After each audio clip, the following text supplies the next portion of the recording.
Bonjour et bienvenue dans cette toute nouvelle vidéo. Le sujet aujourd'hui est Pétra, refuge prophétique ou mythe moderne. Alors l'idée que le peuple juif se réfugiera à Pétra pendant la Grande Tribulation est devenue dans certains milieux prophétiques modernes presque une certitude. Les évangélistes l'ont proclamé, les enseignants l'ont proclamé, les livres, c'est écrit dans des livres, et c'est à tout le moins accepté comme étant une certitude. Pourtant, cette conviction ne repose pas sur un enseignement clair et explicite des Écritures. Et c'est là où le bas blesse. Parce que cet enseignement provient d'une interprétation particulière d'inspiration dispensationaliste. Celle-ci, entre autres, sélectionne certains passages bibliques et y applique un lien géographique et historique que la Bible elle-même ne fait pas ou ne fait jamais. Alors, regardons les passages invoqués pour soutenir cette idée. Les promoteurs de cette théorie s'appuient principalement sur trois textes. D'abord, Apocalypse chapitre 12, verset 6. Celui-ci nous dit « La femme s'enfuit au désert où Dieu lui avait préparé un refuge pour qu'elle y soit nourrie pendant 1260 jours. » On voit ça dans Apocalypse 12, 6. Ici, ils identifient la femme à Israël national géopolitique. Le désert est vu comme étant la région de l'actuelle Jordanie. Puis, le lieu préparé est associé à la ville antique de Pétra. OK, on continue. Ensuite, un autre passage utilisé est Matthieu 24, 15 à 16. « Quand donc vous verrez l'abominable profanation annoncée par le prophète Daniel s'établir dans le lieu saint, que celui qui lit comprenne, alors que ceux qui sont en Judée s'enfuient dans les montagnes. » Les montagnes mentionnées dans ce texte sont alors associées par le dispensationalisme à la zone montagneuse entourant Pétra. Et si vous remarquez jusqu'à maintenant, c'est une déduction purement humaine. On prend un texte et on associe ce qui est écrit dans le texte à une zone, à une ville, à une région que la Bible ne mentionne pas. Enfin, le dernier passage qu'ils utilisent, c'est Ésaïe chapitre 16, versets 1 à 4. Et celui-ci évoque les réfugiés de Moab trouvant asile. Alors, certains y voient une prophétie annonçant que Pétra, située dans l'ancienne région de Moab et d'Édom, deviendrait un refuge à la fin des temps. Un des problèmes que l'on rencontre souvent avec le dispensationalisme et ses enseignants est qu'ils utilisent des textes de l'Ancien Testament sans tenir compte du contexte. Et ça, c'est une erreur. Si on utilise un texte et qu'on l'applique à des événements futurs sans tenir compte du contexte, on fait une erreur. On divague. On détourne l'Écriture. Parce qu'ici, ils associent le texte à Israël ethnique ou encore à l'Israël géopolitique. Parce que pour le dispensationalisme, qui vient du mot dispensation, ils ont séparé l'histoire de l'humanité en 7 dispensations, et ils ont fait une séparation entre l'Église et Israël, et pendant le temps de l'Église aujourd'hui, le peuple d'Israël est comme sur la touche, jusqu'à ce que, selon eux, l'Église soit enlevée avant la période des tribulations, et que là, Dieu reprenne son plan avec Israël. Mais en attendant, Israël est sur la touche. Et ça, c'est quelque chose qui ne tient pas la route parce que ce quelque chose-là n'est pas enseigné dans la parole d'aucune façon. C'est de tordre le sens de la parole pour en arriver à cette déduction-là. Mais même quand on tord le sens, il y a des choses qui sont tellement ridicules, qui sont enseignées, qui sont apportées, mais bref, continuons. Alors, regardons les limites et les problèmes de cette interprétation. Il y a plusieurs difficultés majeures qui apparaissent lorsqu'on examine ces arguments à la lumière de la parole de Dieu. Premièrement, les Écritures ne mentionnent jamais Pétra comme lieu de refuge pour le peuple de Dieu. Ni les prophètes, ni Jésus, ni les apôtres, personne ne mentionne Pétra comme un lieu de refuge pour le peuple de Dieu. Et pour faire court, Pétra n'est jamais mentionné dans la Bible. C'est plutôt la région qui est mentionnée ou d'autres villes avoisinantes. Mais Pétra n'est jamais mentionné. Alors pourquoi choisir Pétra? La question se pose. Deuxièmement, les termes désert ou montagne présents dans ces passages sont fréquemment utilisés de manière symbolique dans la Bible. Tandis que le dispensationalisme, pour sa part, l'utilise de façon littérale. Et ça entraîne une mauvaise interprétation des Écritures. Troisièmement, Apocalypse 12 emploie un langage qui est hautement symbolique. Par exemple, la femme, qui le dispensationalisme l'associe au peuple d'Israël, en réalité représente le peuple de Dieu fidèle et non uniquement les Juifs ethniques. Tandis que le désert évoque la protection et la dépendance totale envers Dieu, comme lors de l'Exode. Quatrièmement, dans Matthieu 24, Jésus parlait à ses disciples au premier siècle. Il avertissait ses disciples de fuir lors de la destruction imminente de Jérusalem en l'an 70. Parce que lorsque les Romains allaient détruire Jérusalem, il y a un grand nombre de personnes qui allaient mourir, qui allaient périr à ce moment-là. Et Jésus avertissait ses disciples de ne pas rester là, de fuir, parce qu'ils risquaient de mourir. En d'autres mots, l'application directe à une grande tribulation future repose sur une lecture futuriste qui est discutable. Une lecture qui sort le texte de son contexte premier, comme on le fait ici avec Matthieu 24. On applique cela à la fin des temps, alors que ce texte était donné aux apôtres, comme j'ai dit, pour les apôtres du premier siècle, lors de la destruction de Jérusalem en l'an 70. Alors, qu'est-ce que l'Écriture affirme réellement? La Bible enseigne clairement que Dieu garde et protège son peuple dans les temps d'épreuve. Apocalypse 3.10. Tu as gardé le commandement de persévérer que je t'ai donné. C'est pourquoi, à mon tour, je te garderai à l'heure de l'épreuve qui va venir sur le monde entier pour éprouver tous les habitants de la terre. Dans ce passage, Jésus parle aux églises. Il s'adresse à une église, je pense que c'est l'église de... En tout cas, passons. Il s'adresse à une des 7 églises. Donc, il s'adresse aussi aux croyants aujourd'hui également. Parce que les églises sont représentatives de toutes les églises à toutes les époques.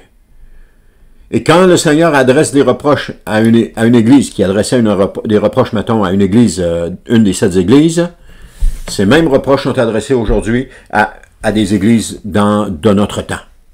Et ils ont été adressés aussi à des églises des autres époques. Mais ils sont adressés à des églises de notre temps. Parce qu'il y a des églises dans notre temps qui sont tièdes. Il y en a qui acceptent des compromis. Il y en a qui laissent des gens enseigner des fausses doctrines. Il y en a qui acceptent les fausses doctrines. Ou il y en a d'autres qui acceptent la pensée mondaine. Ces églises-là représentent aussi les églises d'aujourd'hui. Alors quand Jésus parle à cette église, il nous parle aussi aujourd'hui.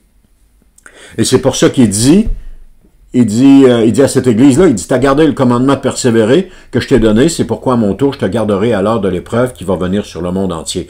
L'épreuve qui vient sur le monde entier, comme quoi j'ai dit que Jésus parlait aux églises actuelles, parce qu'il fait référence à l'épreuve qui va venir sur le monde entier. Il n'y a aucune épreuve jusqu'à date qui est venue sur tout le monde entier. Chacune des épreuves qui sont venues était dans une région, à une région ou à une autre. Il y a le déluge qui est venu sur le monde entier, comme nous dit la Bible. Mais le déluge était un jugement, et non pas une épreuve, mais c'est un jugement, où des centaines de millions de personnes sont décédées, et que seul Noé et sa famille ont été sauvés. Et que l'histoire de l'humanité a recommencé avec Noé et sa famille. Donc, il n'y a pas d'épreuve qui est venue sur le monde entier. La seule épreuve qui va venir sur le monde entier, c'est la période des tribulations. Alors que Dieu va juger les habitants de la terre. J'aime pas le mot juger, c'est plus alors que Dieu va démontrer sa puissance pour se révéler aux gens de la terre, pour les inviter à venir à lui, parce que bientôt, tout va être détruit et qu'ils n'auront pas d'autre chance d'être sauvés. C'est ça la tribulation. C'est des fléaux qui sont envoyés et qui tentent de faire en sorte que les gens puissent se convertir, venir à Jésus pour avoir la vie éternelle. Mais ce qu'on voit dans l'Apocalypse, c'est que les gens ne se convertissent pas, ils continuent dans leurs affaires.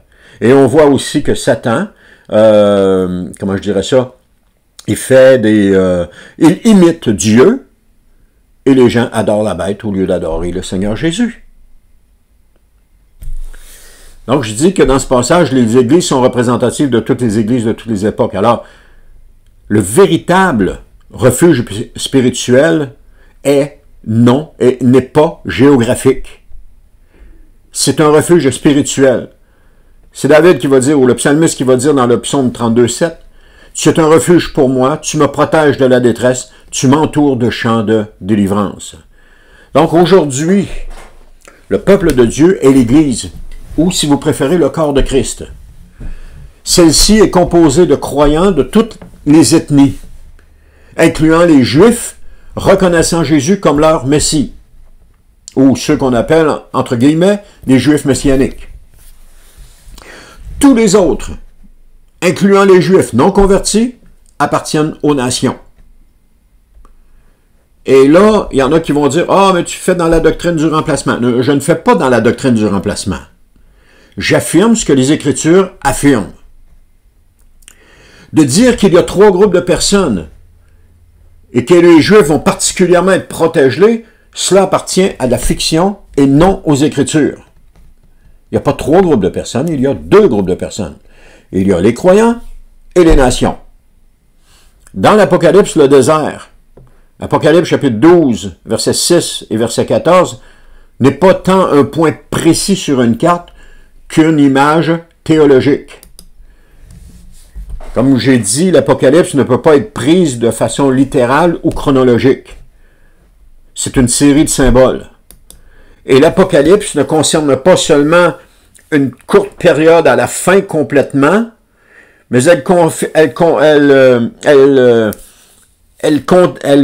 est pour tout le temps à partir du sacrifice de Jésus jusqu'au retour, à partir du sacrifice de Jésus jusqu'au retour de Jésus. Elle est pour toute cette période-là. Pourquoi je dis cela? C'est parce que plusieurs passages nous disent que, entre autres dans Hébreux, ça nous dit que Jésus est apparu dans ces jours qui sont les derniers. Donc, si Jésus est apparu dans les jours qui sont les derniers, donc ça concerne notre époque, ça concerne le moment où Jésus est apparu jusqu'à son retour, et c'est cette période que l'Apocalypse couvre. Donc, de penser que l'Apocalypse couvre seulement une petite période à la fin, c'est faire une erreur théologique. C'est une erreur d'interprétation théologique. Il faut regarder l'ensemble. Il y a des choses qui sont envoyées. Guerre et bruit de guerre. Depuis Jésus jusqu'à aujourd'hui, il y en a toujours eu. Tremblement de terre, famine. Depuis Jésus jusqu'à aujourd'hui, il y en a toujours eu. Épidémie, comme nous dit Luc. Depuis Jésus jusqu'à aujourd'hui, il y en a toujours eu. Donc l'Apocalypse couvre toute cette période-là. Mais bref, c'est un autre sujet, ça. Donc l'Apocalypse ne s'adressait pas au peuple juif quand elle a été écrite. Elle s'adressait à des groupes de croyants. Écrit et envoie ça aux 7 églises. C'est là que ça a été envoyé, à des groupes de croyants, et non pas au peuple juif. Le désert, symboliquement, c'est un temps et un espace où Dieu met à part ses fidèles pour les préserver et les nourrir loin de l'influence du monde. C'est ce qu'on a vu, c'est ce qu'on voit avec le peuple d'Israël au désert. Oui, bien qu'ils ont refusé d'entrer dans la terre promise, ils sont partis au désert, mais tout le temps qu'ils ont été au désert, Dieu a fourni la nourriture, Dieu a fait en sorte que les vêtements et les chaussures ne s'usent pas, Dieu a fait en sorte de leur fournir de l'eau, donc il a pris soin d'eux, malgré qu'ils avaient désobéi, il aurait pu les détruire sur le champ, mais c'est pas ça qu'il a fait. Alors, en conclusion, rien dans les Écritures ne permet d'affirmer que les Juifs se réfugieront précisément à Pétra pendant la grande tribulation. Cette idée est une construction théologique qui est née au 20e siècle, qui a été popularisée par certains auteurs et prédicateurs, mais qui dépasse les données bibliques. En d'autres mots, ce n'est pas biblique. La Bible nous appelle à fonder notre espérance non sur une localisation terrestre, mais sur le Dieu vivant qui en tout temps protège les siens. Donc dans les épreuves à venir, la sécurité ne sera pas dans les rochers rouges de Pétra. Notre sécurité est dans le rocher des siècles, Jésus-Christ, qui est notre refuge et notre forteresse. J'espère que je ne vous ai pas trop déçu ou mélangé, mais juste une mise en garde, il faut faire très attention au dispensationalisme parce qu'il projette une image qui n'est pas biblique. Et nombre de croyants ont pris cette image et ils ont fait en sorte, ils ont pris ça comme étant biblique. Et bien des choses qui sont dites là-dedans ne se réaliseront jamais. Il y a bien des choses qui arriveront jamais. Alors, il faut être capable d'étudier cela, d'étudier les Écritures. C'est comme je dis, il faut toujours se demander, ce qu'on m'enseigne, est-ce que c'est biblique ou non? À un moment donné, je voyais sur Internet une prédication d'une jeune femme dynamique, etc. Et écoutez, beaucoup écouter. Et qui disait que bientôt, il y a un réveil qui s'en vient où est-ce que 2 milliards de personnes vont être sauvées. Juste avant que Jésus revienne. Et là, je me suis posé la question, est-ce que la Bible parle de ça réellement? Est-ce que la Bible enseigne cela? Parce que tout le long de son exposé, elle n'a pratiquement pas amené de verset, et elle n'a pas amené un seul verset qui confirmait qu'il y avait 2 milliards de personnes qui allaient être sauvées. Et quand j'ai commencé à regarder ça, j'ai un article qui va sortir sur mon blog éventuellement. Quand j'ai commencé à regarder ça, je me suis aperçu que ça reposait sur des textes de Joël et que c'était pris hors contexte parce que le texte de Joël était pour le retour des Juifs après l'exil de Babylone en Israël, et qu'elle prenait ces textes-là et les appliquait comme à la fin, dans les moments qu'on vit aujourd'hui. Donc, il y avait un décalage de milliers d'années entre les deux. Et ça faisait pas de sens. Donc, cette doctrine-là, que j'aurai l'occasion de publier une vidéo là-dessus aussi, ne tient pas la route non plus. Et c'est une autre chose qui est avancée par le dispensationalisme. Je peux vous en donner une autre qui est avancée par le dispensationalisme. Un enlèvement avant la période des tribulations. Ça tient pas la route non plus. Ce sont encore des versets qui sont sortis de leur contexte. Et ça, c'est enseigné dans les églises à tour de bras. C'est enseigné sans fin, ça n'arrête pas. Regardez, chaque enseignement qu'on voit sur le retour de Jésus, c'est toujours le dispensationalisme qui est enseigné. Pourquoi? Parce que ça flatte les oreilles. Et les enseignements qui flattent les oreilles, à un moment donné, j'envoie un enseignement, c'est-à-dire qu'on me partage un enseignement. « Oh, va voir ça, tu vas voir que c'est bon. » OK, je regarde ça. Et là, l'auteur parle des 24 anciens de l'Apocalypse. J'ai d'ailleurs des textes qui s'en viennent, je vais avoir des vidéos qui vont s'en venir là-dessus aussi. Et il parle des 24 anciens, puis il dit « Ah, ça, c'est sûr, c'est l'Église. C'est sûr, c'est l'Église. » Il n'a pas été capable d'apporter un seul verset pour prouver ce qu'il est en train de dire. « Ah, mais c'était sûr que c'était l'Église. » Alors ça veut dire quoi? Je me fie à lui, puis tout est correct? Non. C'est pas à lui qu'on doit se fier, c'est à la parole de Dieu. Si tu avances quelque chose, mets un verset, appuie-le avec un verset biblique, qui n'est pas sorti de son contexte, autant que possible. Et là, je voyais les commentaires, c'était une vidéo sur YouTube, puis je regardais les commentaires. Oh, merci, c'est super cet enseignement. Mais c'était truffé de choses, de versets sortis de leur contexte.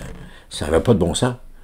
Si les gens s'étaient seulement arrêtés, s'étaient seulement posé la question, et qu'ils avaient dit, est-ce que c'est biblique ce qu'il est en train de dire? Et ils auraient pogné, comme un frère disait, il aurait pogné quelque chose là. Parce que c'était absolument pas biblique. Bien des déclarations, bien des affirmations, mais très peu de versets bibliques pour appuyer ce qu'il disait. Mais bref, on en est rendu là. Les gens veulent qu'on caresse leurs oreilles. Alors, si vous voulez que je caresse vos oreilles, comptez pas sur moi pour caresser vos oreilles. Alors, merci d'avoir écouté cette vidéo. Merci d'avoir pris le temps de vous rendre jusqu'au bout. Que Dieu vous bénisse et on se dit à la prochaine pour une autre vidéo.